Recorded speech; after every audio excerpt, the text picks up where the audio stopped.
Olá pessoal, aqui é o Velgas. Hoje é dia 30 de junho de 2026, 16 horas, horário de Brasília. Putin se prepara para surrupiar o dinheiro dos russos. A incompetência é tanto, mas o medo é tanto que agora ele viu que a economia muito tarde está de fato muito mal, ele precisa de dinheiro para tentar consertar a situação. E relatos indicam discussões no cenário político russo sobre a possibilidade da utilização de depósitos bancários de cidadãos e de empresas para suprir necessidades estatais. Projeções econômicas sugerem um aumento no déficit orçamentário, com estimativas indicando que este pode atingir patamares elevados nos próximos anos.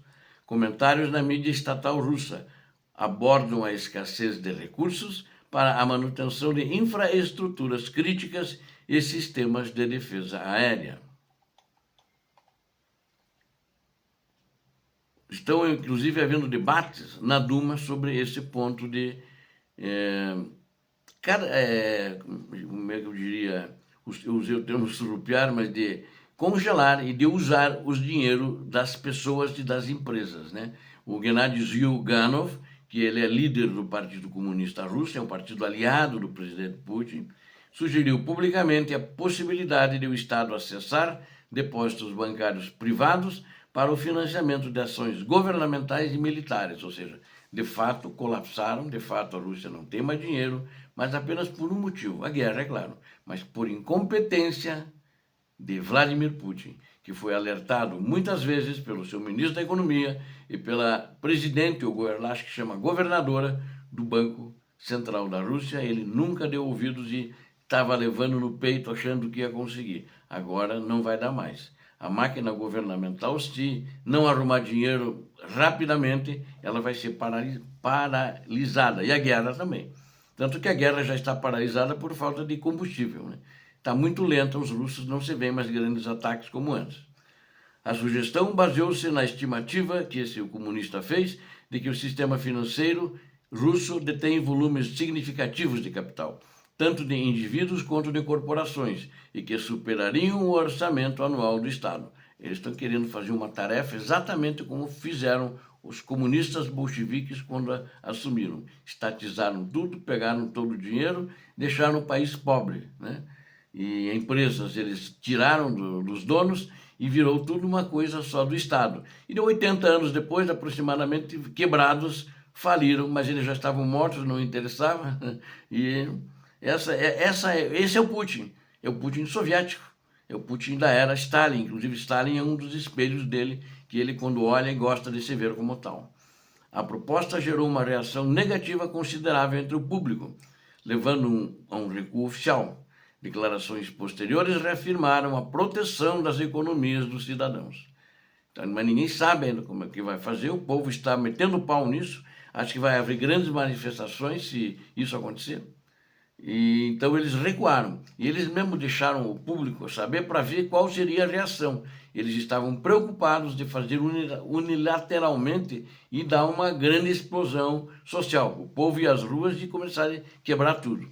Apesar da retração do discurso russo, o episódio alimentou debates sobre a estabilidade das contas bancárias e a segurança financeira do país, porque não é contas de pessoas só comuns, né, que tem lá uns poucos dinheiros fruto do salário, mas empresas, todas as empresas recebem o dinheiro, passam para a conta bancária e ele queria pegar tudo isso. Na realidade, essa novela não terminou ainda. Pode ser que ele ainda venha a surrupiar o dinheiro das contas das empresas e das pessoas. Projeções econômicas e o déficit orçamentário. A economia russa enfrenta desafios estruturais significativos.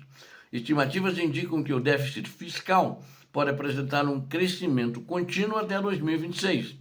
A gestão desse déficit é um ponto central de preocupação para especialistas financeiros que avaliam as limitadas opções para equilibrar as contas públicas russas diante das sanções e dos custos operacionais atuais. Existe uma análise recorrente sobre o timing de possíveis ajustes econômicos severos, frequentemente associada ao calendário eleitoral e parlamentar do país. Vamos lembrar que agora, em novembro, a Rússia terá eleição para o parlamento, eleições parlamentares. Relatos sobre a infraestrutura e financiamento militar.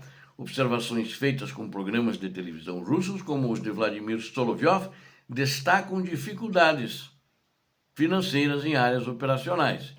E esse acho que é o principal propagandista russo, o principal aliado, que tem um programa na televisão, canal 1 da Rússia, e ele é o cara que fez isso e de fato precisa.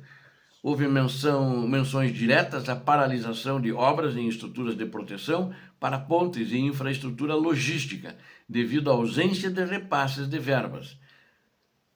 Essas declarações sugerem que, mesmo com prioridade orçamentária para o setor de defesa, a alocação de recursos enfrenta gargalos práticos, falta de dinheiro.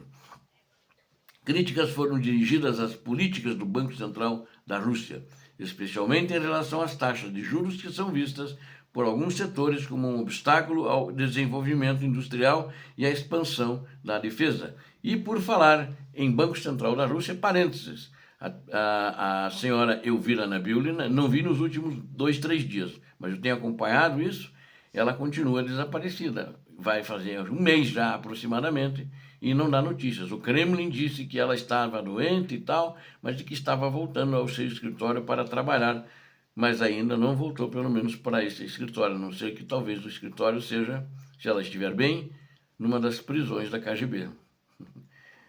Críticas foram dirigidas às políticas do Banco Central Russo, então isso preocupa. O Banco Central da Rússia não tem se manifestado publicamente. Dados de fontes econômicas internacionais, como a Bloomberg, corroboram a tese de que os gastos militares estão definitivamente acima do planejado originalmente, consumindo uma parcela majoritária do orçamento federal da Rússia. Ou seja, situação grave, situação crítica. O país está quebrado, não é que à beira de ser quebrado, está quebrado. Não tem dinheiro. Para chegar num ponto dos dirigentes russos discutirem a possibilidade de lançarem mão para tapar os buracos que eles fizeram por incompetência, lançar mão do dinheiro da população e das empresas, ou seja, tudo que tem em contas bancárias, é que a situação não está boa. Ninguém vê, não, a Rússia está ganhando, a Rússia vai ganhar. Ela vai ganhar um baita de um pepino, isso vai dar uma pepinada na cabeça deles e uma dor de cabeça. E esse governo atual, que está nos últimos mais de 25 anos no poder, vai ser responsabilizado por isso. Não vai deixar nenhum legado decente para a história. E para nós concluirmos, o panorama descrito reflete uma pressão crescente sobre o sistema financeiro fiscal russo. A discussão sobre confisco de ativos e admissão de falta de verbas para a infraestrutura sinalizam desafios complexos na manutenção da estratégia logística e econômica a longo prazo e com reflexos, inclusive, na condução da verba.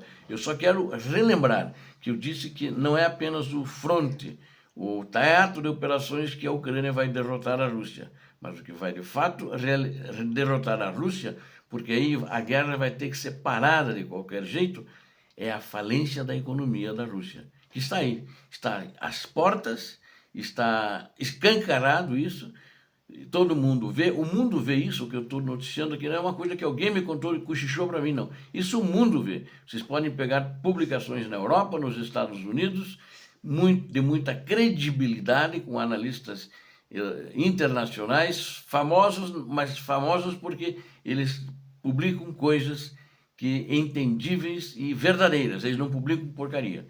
Então, esse é o grande fato. A Rússia não vai passar muito tempo, porque a economia dela está quebrada. E não tem nenhum sinal de que esteja entrando dinheiro ou que vai entrar dinheiro, nem de Donald Trump. Porque o Trump assinalava alguns meses atrás, depois que ele assumiu, que ele gostaria de devolver aquele dinheiro congelado para a Rússia. Só que não deu certo, porque a Europa se recusou a devolver. Mas não apenas, e o Donald Trump não é o dono da OTAN, nem da União Europeia, porque o dinheiro está depositado em bancos europeus, pelo menos na sua maioria. Então aí depois ele ficou quieto. e não se fala mais nisso. Isso daria um grande fôlego para a Rússia, sem dúvida nenhuma. E a grande parte desse dinheiro já foi usado em favor da Ucrânia. Ele está lá como garantia, como garantidor da questão ucraniana. Então, não dá. A Rússia está, ou vai parar essa guerra, ou vai afundar. Alguma coisa vai acontecer. Explosão social, essas conspirações que eu tenho falado para vocês, explosões sociais, isso é tudo muito real. Obrigado a vocês que assistiram esse vídeo, eu conto com vocês, inscrevam-se no canal, deem um like e compartilhem com suas redes sociais. Sei que posso contar com vocês. Peço a Deus que abençoe a todos vocês, a Deus que abençoe a Ucrânia, que abençoe o Brasil. Paz e bem, paz para toda a humanidade. Muito obrigado.